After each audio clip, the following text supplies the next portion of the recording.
Eagle has landed. Hey guys, how you doing? And welcome to another episode of Arnold Space Station. As part of this episode, we're going to have a look at all the default, or I should say out-of-the-box fields that comes with Salesforce when you make a purchase of one or more licenses. So I'm going to go ahead and show you what, of course, comes by default on a number of objects. We'll just skim through them. And then towards the end of this, I'll also leave you a link where you can download what the latest fields are from our website. Hopefully you guys enjoy this episode. Once you've logged into Salesforce, in order for you to find the standard fields, you need to navigate to Setup. To do so, move to the right-hand side or right-hand corner of your screen, click on the Setup or cogwheel, and enter Setup. Once you enter Setup, you then need to click on Object Manager. Now in here, in Object Manager, you will notice a label, an API name, and a type. The label is what you see on the front end of Salesforce. So if we had to take account as an example, and if I move to the front end tab, you'll notice that tab says accounts. The API name, however, is a Salesforce backend field name, and it's usually something that shouldn't be changed. And anything that comes standard actually has this type set as standard object. If we scroll down, I do have a managed package installed in here and some custom objects created as a result. And you'll notice that the type for that object is set to custom object. Now, standard objects in Salesforce are created so you have a platform and a bed to start off with. Every single sales agent or business requires an opportunity. So let's take an opportunity as an example to have a look at some of the standard fields that come straight out of the box. So I'm going to use a search dialog within the Object Manager and navigate to opportunity. Now, for me to find all the set of fields, under details, I'll click on fields and relationships. Now in here, you'll notice each field, just like the object, has a label.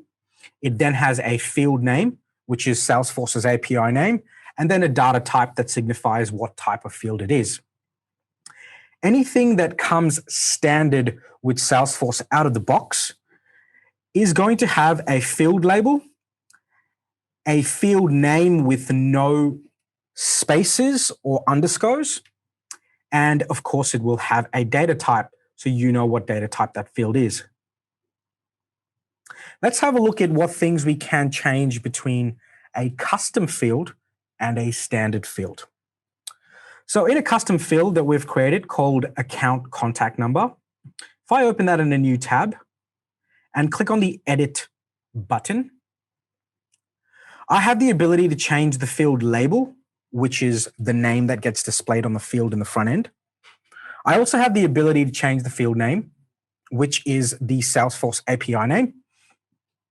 Add a description, help text, data owner, field usage, data sensitivity level, compliance, categorization, and then of course, based on the type of field you've created, you might get some additional options. And I can change all of these from within this field. Let's go have a look and see what we can see on a standard field. So account name is a standard field, and that helps create the relationship between an account and an opportunity by default. You cannot delete a standard field. It has no options for you to delete. But if we go into it and we click the edit button, we have a limited set of options.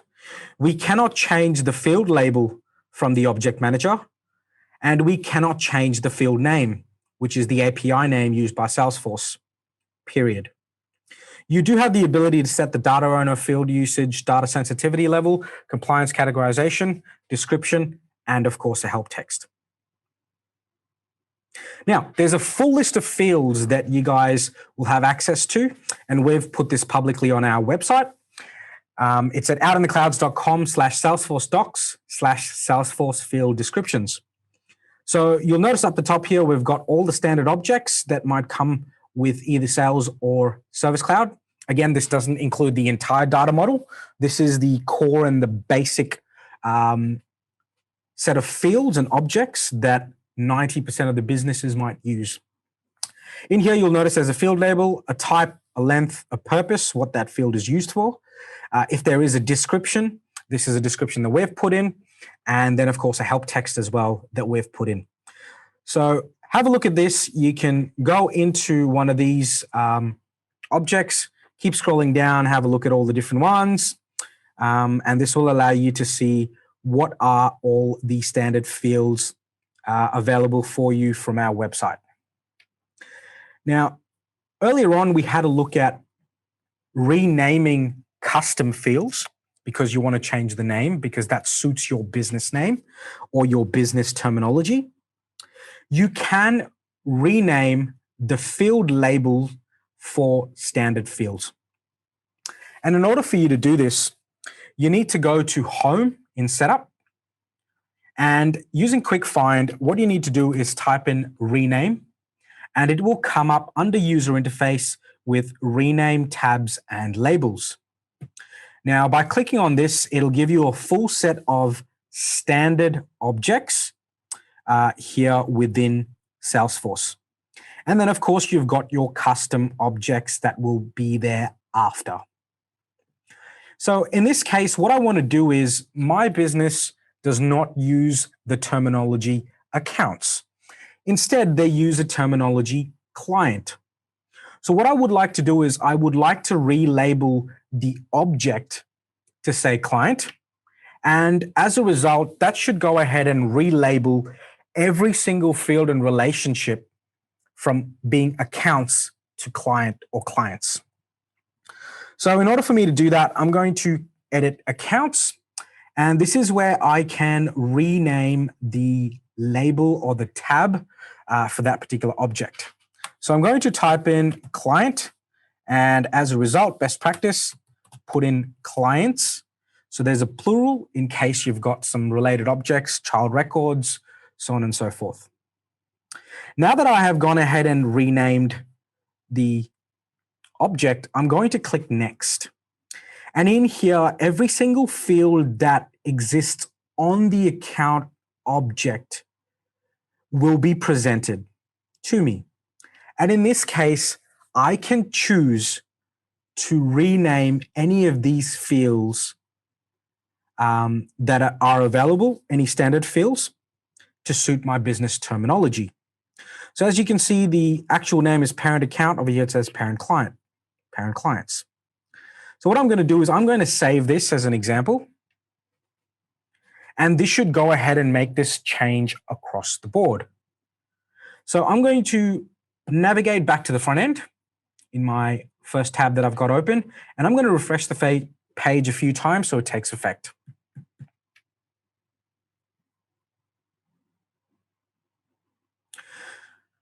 Great, we can see it's taken effect. So now we've gone ahead and renamed clients from account. So as a result, if I click new, you'll now notice once I select my record type, everywhere that it said account, it now says client. So this is how you can use some of the standard functionality that already exists with Salesforce and the standard fields to suit your business needs without an added reason for you to create custom fields, especially if all you're worried about is just changing business terminology, because Salesforce comes with an enormous set of standard fields ready to go out of the box. Now, in this case, we've had a look at clients. I'm going to click on all clients so we can actually go to a client record. So I'm going to go to Out in the Clouds in here. Now, in Out in the Clouds, I can see that there are a set of contacts, which is great. And we have got a set of cases. If I now open up one of these cases and have a look at some of the detail tabs, straight away you can tell that that account name has updated itself on every single related object that comes standard out of the box as well. It would be the exact same thing if we had to go back to client and then create a brand new opportunity. If I click new, in here, Now, rather than the name coming up as account name within the opportunity, it now says client name. Hey guys, please don't forget to like, comment, or subscribe to the channel if you like it. Also, please don't forget to go ahead and share this with anyone that you think might benefit from it, especially all those brand new up and coming Salesforce gurus. And as always, you can find some more episodes right here.